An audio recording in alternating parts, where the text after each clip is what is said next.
திருச்சிதம்பலம். தென்னாடுடைய சிவனையை போற்றி எந்நாட்டவர்க்கும் இறைவா போற்றி. அருள் மிகு நால்வர் பொறுத்தால் எம் உயிர்த்துணையே.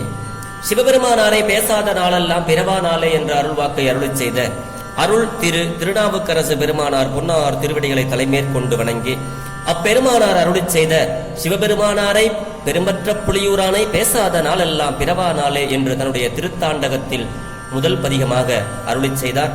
அந்த அருள்வாக்கை எடுத்துக்கொண்டு சிறியன் சிவபாலா தினம் ஒரு திருமுறை பாடல்களின் மூலம் சிவபெருமானாருடைய வீர கடல் இணைகளையும் அப்பெருமானார் அருளாளர் பெருமக்களுக்கு அருள் பாலித்த விதத்தையும் சிவபெருமானாருடைய நாமம் நமச்சிவாய சிவாய நம என்ற நாமத்தை நாவினால் நவின்றும் மனத்தால் நினைத்தும் சிந்தையில் தியானித்தும் இந்த நாளை ஒரு நல்ல நாளாக மாற்றும் முயற்சியில் சிறியன் சிவபாலா தொடர்ந்து செயல்பட்டுக் கொண்டு வருகிறேன். இதற்கெல்லாம் சிவபெருமானாருடைய திரு அருளாலும் அருளாளர் பெருமக்களுடைய குரு அருளினாலும் அடியார் பெருமக்களாகிய உங்களின் அன்பும் ஆதரவும் ஊக்கமும் முன்னின்று அருள் செய்ய சிறியேன் இப்படி ஒரு பேறு பெற்றுள்ளேன் என்பதை உணர்ந்து இன்றைய சிவபெருமானாரை பேசாத நாளெல்லாம் பிறவா நாளே என்ற சிந்தனைக்குள் செல்வோம். சிவனருட் செல்வர்களே, அடியார் பெருமக்களே, சிவ அன்பர்களே, உங்களது அனைவரும் பொன்னார் திருவடிகளை வணங்கிக் கொண்டு அருள் திருநாவுக்கரசு பெருமானார் அருளிச் செய்த 4வது தமிழ் வேதத்துல இப்ப ஒரு பாட்டை நாம் சிந்திக்க போகிறோம்.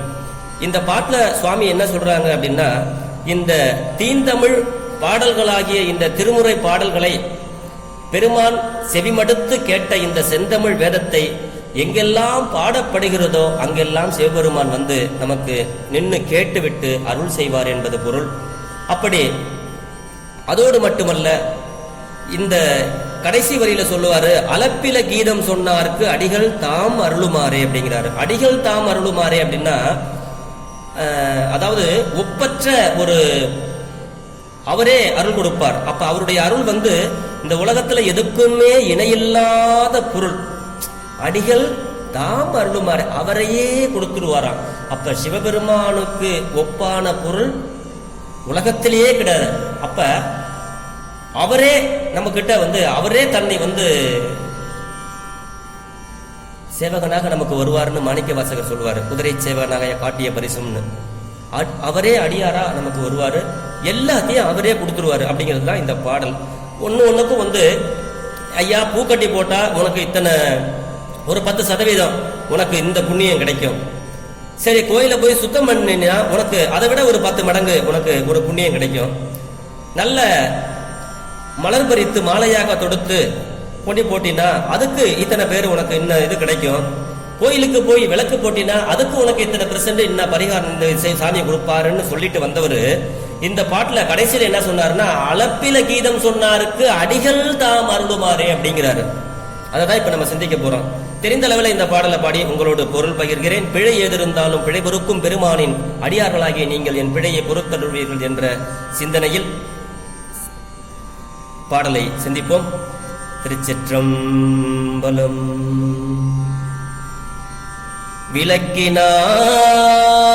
விளக்கினார் பெற்ற இன்பம்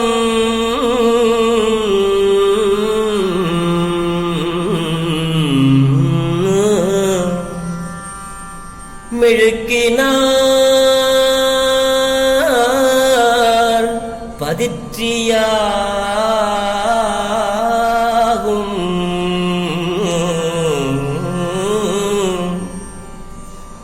விளக்கினார் பெற்ற இன்பம் மெழுக்கினார் பதிற்றியாகும். துளக்கில் நல் மலர் தொடுத்தால்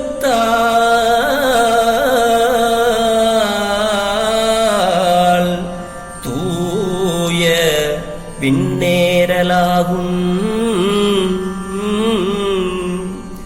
துளக்கில் நல் மலர் தொடுத்தால் தூய விண்ணேறலாகும்.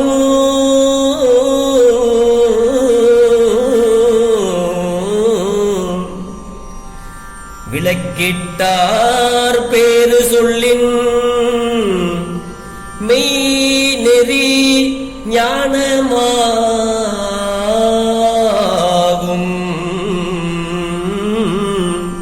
விளக்கிட்டார் பேரு சொல்லின் மெய் நெறி ஞானமாகும்.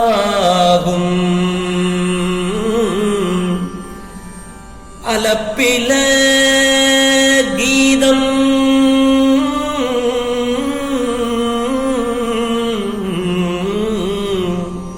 அலப்பில கீதம் சொன்னார்க்கு அடிகள் தாம் அருளுமாறே. அலப்பில கீதம் சொன்னார்க்கு அலப்பில கீதம் சொன்னார்க்கு அடிகள் தாம் அருளுமாறே. ஏ ஏ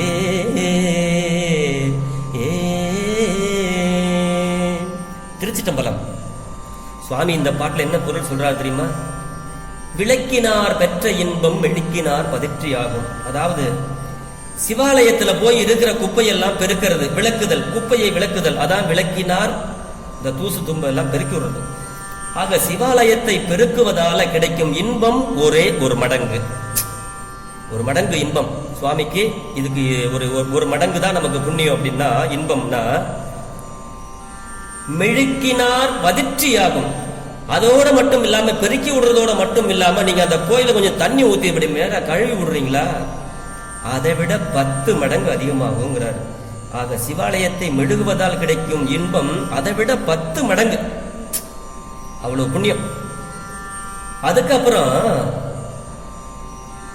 இந்த எல்லாத்தையும் கழிவுட்டு துளக்கில் நல்ல மலர் தொடுத்தால், துளக்கில் தூய்மையான மலர், நல்ல மலரை எடுத்து நம்ம மாலையா கட்டி சிவபெருமானுக்கு போட்டோம்னா, அதை சொல்றார், தூய மலர் பறித்து மாலையாக தொடுத்து கட்டி இறைவனுக்கு அளித்தால் தூய வீட்டு உலகு கிடைக்கும்.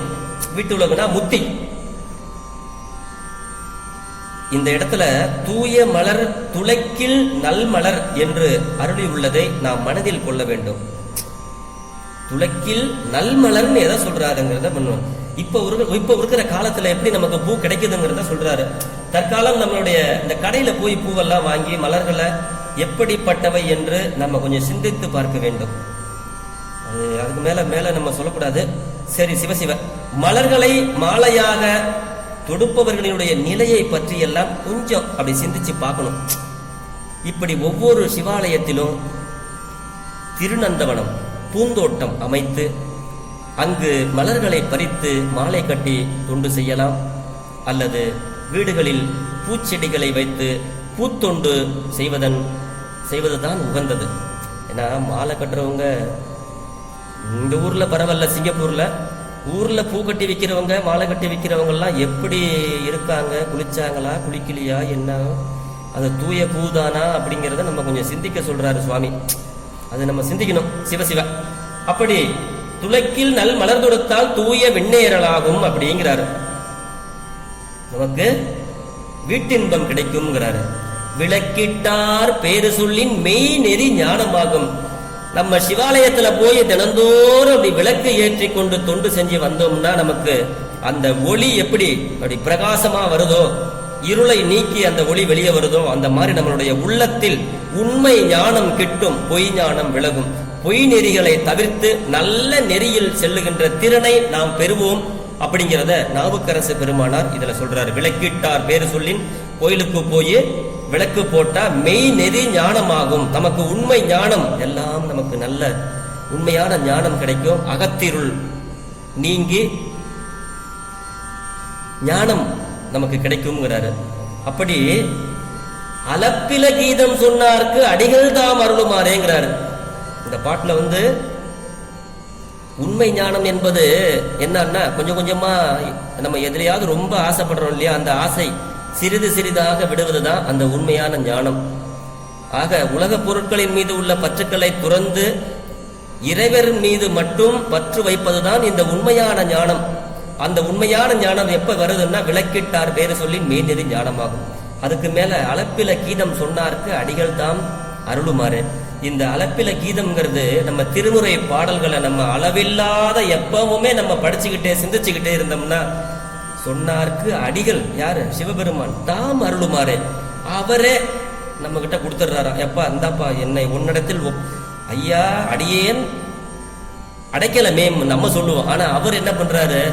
உனக்கு நம்ம கிட்ட அவரையே கொடுக்கிறார். உலகத்தினுடைய ஒப்பற்ற பொருள், பரம்பொருள், எல்லாருக்கும் மேலான பொருள். அப்படி மேலான பொருளே நம்ம கிட்ட வந்துருது. சிவபெருமான் தன்னையே நம்ம இடம் ஒப்படைக்கிறார். அப்படி அடிகள் தாம் அருளுமாறே, உலகத்தில் உள்ள எல்லாத்தையும் அடிகள் அவரே நமக்கு கொடுப்பார், நல்வாழ்வு கொடுப்பார் என்பது இந்த பாடலுடைய பொருளாக இங்கே சுவாமி சொல்றாரு. ஆகையினாலே திருமுறை பாடல்களை நாம் தினந்தோறும் சிந்திக்கவும், நமச்சிவாய மந்திரத்தை நாவினால் நம்ம சொல்லுவதும், திருமுறை பாடல்களை பாடுவதும் நம்ம சிறந்தது. ஏதோ எல்லாருமே நினைச்சிட்டு இருக்காங்க, கோயிலுக்கு போனோம்னா ஒரு 2 ரூபாய்க்கு ஒரு பழ அர்ச்சனை சீட்டு இல்ல ஒரு தேங்காய் அர்ச்சனை சீட்டை வாங்கிட்டு போய் அப்படி கொடுத்துட்டு தேங்காயை உடைச்சிட்டு கோயில ஒரு சுத்தி விட்டு பிரசாதத்தை வாங்கி சாப்பிட்டு வந்தோம்னா நமக்கு புண்ணியம் கிடைக்கும்னு சொல்றாங்க. அது கொஞ்சம்தான் கிடைக்கும், ஆனா அது கொஞ்சம்தான். அதுக்கு மேலையும் உங்களுக்கு புண்ணியம் வேணும், உங்களுக்கு நற்கதி வேணும், உங்களுக்கு நல்ல எண்ணங்கள் வேணும், நீங்க இன்னும் வீட்டுலகு வேணும் அப்படின்னு நீங்க முயற்சி செய்வதற்கு உண்டான வழியை இந்த பாடலில் திருநாவுக்கரசு சுவாமிகள் பதிவு செய்கிறார். இதையெல்லாம் நாம் சிந்திக்க வேண்டிய பாடல்கள். அதைத்தான் உங்களோடு இப்ப நான் பகிர்ந்து கொண்டு வருகிறேன். இதே மாதிரி ஒருத்தர் பாடிக்கிட்டே வந்தாருங்க. ஒரு நாயன்மார், யாரு? நம்ம சுந்தரமூர்த்தி சுவாமிகள். அடிக்கடி சொல்லிக்கிட்டே வந்தாரு, நின் பாதமே மனம் பாவித்தேன், இனி பிறவாத தன்மை எழுதினேன்னாரு. விரும்பி நின் மலர் பாதமே நீ நைந்தேன் வினைகளும் விண்டன, அப்படி சொல்லிக்கிட்டே இருந்தாரு. அவருடைய பாதம் ஒன்றையே அவர் நினைச்சுக்கிட்டே வந்தாரு. சுந்தரமூர்த்தி சுவாமிகளுக்கு என்ன கேட்டுக்கிட்டே இருந்தாருன்னா, உன்னுடைய திருவடியை என் தலையில் சூட்டுவாயா சுவாமி, உன்னுடைய திருவடியை என் தலையில் சூட்டுவாயான்னு கேட்டுக்கிட்டே வந்தாருங்க. ஒரு இடத்துல அவர் சூட்டுறாரு. இவர் கேட்டு பார்த்துட்டு இவரே மறந்துட்டாரு. கடைசியில இவர் மறந்தாலும் நற்றபாகுனை நான் மறைக்கணும் சொல்லும் நான் நமச்சிவாயன்னு அவர் சொல்லிக்கிட்டே இருந்தார் பாருங்க. அவர் இவர் இறக்குற இடத்தை தேடி அவர் வந்துட்டார் சிவபெருமான். அப்படி இறைவரால் ஆட்கொள்ளப்பட்ட நம்பியாரூரர் சுந்தரமூர்த்தி சுவாமிகள் சிவபெருமானார் எழுந்தருளுள்ள பல திருத்தலங்களை எல்லாம் அப்படி வணங்கிக்கிட்டே போறாரு. இவரும் பின்னாடியே வராரு. இப்படி திருநாவலூர், திருநாரையூர் முதலிய தலங்கள் எல்லாம் வழிபட்டு கொண்டு திரு அதிகை போறாரு. அங்க போகும்போது பொழுது ஆய்போது, பொழுது சாஞ்சிருது. உலகம் போற்றும் திருநாவுக்கரசு சுவாமிகள் தாம் கைகளால் சிவபெருமானுக்கு உழவாரப்பணி திருத்தொண்டுகள் செய்த சிறப்புடைய பெரும்பதியாகிய இந்த திரு அதிகையை தாம் கால்களால் மிதிக்க அஞ்சினார் சுந்தரர். பெரியவங்களுக்கு மதிப்பு கொடுத்தார், அடியாராச்சேன்னு மதிப்பு கொடுத்தார். இரவு பொழுது ஆய்போச்சு. அந்த திரு அதிகை நகருக்கு வெளியில கொஞ்சம் தள்ளி இருந்த அந்த சித்தவட மடம் அப்படின்னு ஒரு மடம் இருந்துச்சு. அந்த மடத்துல போய் ராத்திரில தங்குனாரு. அங்க இருந்தபடியே திரு அதிகை வீரட்டானத்தை இறைவனை மனத்தால நினைத்து அப்படியே போற்றி வழிபட்டு அப்படியே நினைச்சுக்கிட்டு அப்படியே படுத்து தூங்குறாரு. அப்படி இரவு நேரங்கிறதுனால அப்படி சுந்தரர் நேசா அப்படியே நல்லா அசந்து அப்படி தூங்குறாரு. இவரு சிவபெருமான் பார்த்தாரு.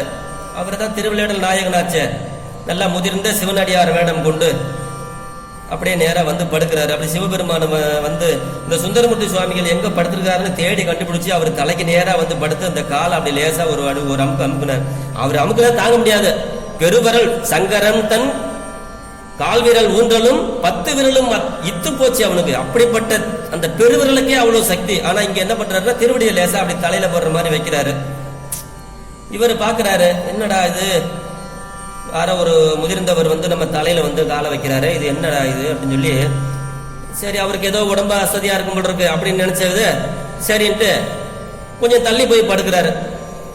சொல்றாரு, உங்கள் திருவடி என் தலை மீது படுகிறது அப்படின்னு சொல்றாரு. சொல்லிட்டு வேற இடத்துல போய் படுக்கிறாரு. வேற பக்கமா தலையை வச்சு இந்த பக்கமா வச்சு படுக்கிறாரு. திரும்பியும் காலை வைக்கிறாரு. திரும்பி வேற பக்கம் போய் படுக்கிறாரு. என்னடா இது, பெரியவர் எங்க போனாலும் நம்மள வருவாருன்னு திரும்பியும் இந்த முதியவராய் வந்த இறைவர் என்ன பண்றாரு, மீண்டும் சுந்தரருடைய அந்த தலைமுடி மீது மறுபடியும் தன்னுடைய திருவடியை அப்படியே லேசா படுமாறே வச்சுக்கிட்டு இருக்காரு. இதை பார்த்துக்கிட்டு இருந்தோன்னு இவர் தான் வன்தொண்டராச்சே, டக்குன்னு கோவம் வந்துருது. ஐயா, இங்கு என்னை பல்காலம் மிதித்தனையே நீ யார்? ஐயா நீ யார் ஐயா? நான் அங்க படுத்த அங்க மிதிச்சேன், இங்க படுத்த இங்க வச்சேன், எங்க வேணாலும் மிதிச்சுக்கிட்டே இருக்கியே, நீ யார்? பல்காலம் என்னை மிதித்தனை யார் என பெரியவரை விளங்கி அப்படி கேட்கிறாரு. இது கேட்ட இந்த சிவபெருமான் பெரியவர் என்ன பண்றாரு, சுந்தரா என்னை நீ அறிந்திலையோ? அடே என்ன உனக்கு தெரியலையாடா? என்ன உனக்கு தெரியல? அப்படின்னு அப்படியே கூறி அப்படியே லேசா அப்படியே கொஞ்சம் அவரு அப்படியே மறைஞ்சு விடுறாரு.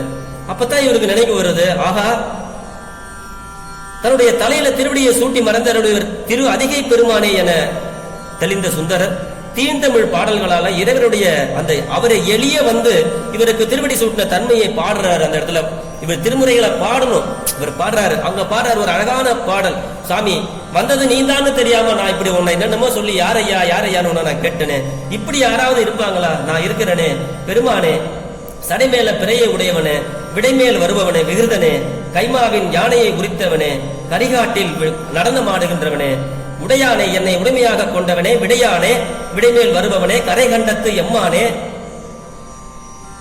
தன் அடிகொண்டு என் முடிமேல் வைத்திடும் என்னும் ஆசையால் வாழ்கின்ற அறிவிலாத நாயேன்கிறார். அட சாமி, நீ இப்படி தேடி என்னுடைய தலைமுடி மேல உன்னுடைய திருவடியை வச்சுட்டு வப்பியான்னு நான் ஆசையால ஏங்கிட்டு இருந்தேன். ஆனா அப்படி ஆசையால் வாழ்ந்த எனக்கு நீ திருவடி சுட்டிட்ட அறிவில்லாத நாயான்னா நான் இருக்கிறேன்டா அப்பா. எம்மானை எரிக்கடியில வீரட்டானத்து உறைவானை இறைப்போதும் இகழ்வன் போல் யானே அப்படின்னு உருகிறார். திருமுறை பாடல்கள்ல இல்லாதது எதுவுமே கிடையாதுங்க. எது வேணுமோ வேண்டுவார் வேண்டுவதே ஈவான் கண்டாய் திருநாவுக்கரசு பெருமானார் அதத்தான் சொல்றாரு. அளப்பில கீதம் சொன்னாருக்கு அடிகள் தான் மருளுமாறே. பாடிக்கிட்டே போனாரு, திருவடியை சூட்டினாரு. நீங்க தொண்டு செஞ்சுக்கிட்டே போங்க, பாடிக்கிட்டே இருங்க, அவர் உங்களுக்கு என்ன தேவையோ உங்களுக்கு அனைத்தையும் தருவார் என்று சொல்லி இன்றைய தினம் இந்த அளவிலே சிந்தித்து நாளை மீண்டும் சிவபெருமானாரை பேசாத நாளெல்லாம் பிறவா நாளை என்ற சிந்தனையில் ஒரு நல்ல பதிகத்தை சிந்திப்போம் என்று சொல்லி அடியார் பெருமக்களுடைய பொன்னார் திருவடிகளை வணங்கிக் கொண்டு விடைபெறுகிறேன். சிவபெருமானாரை பேசாத நாளெல்லாம் பிறவா நாளே. சிவா. திருச்சிற்றம்பலம்.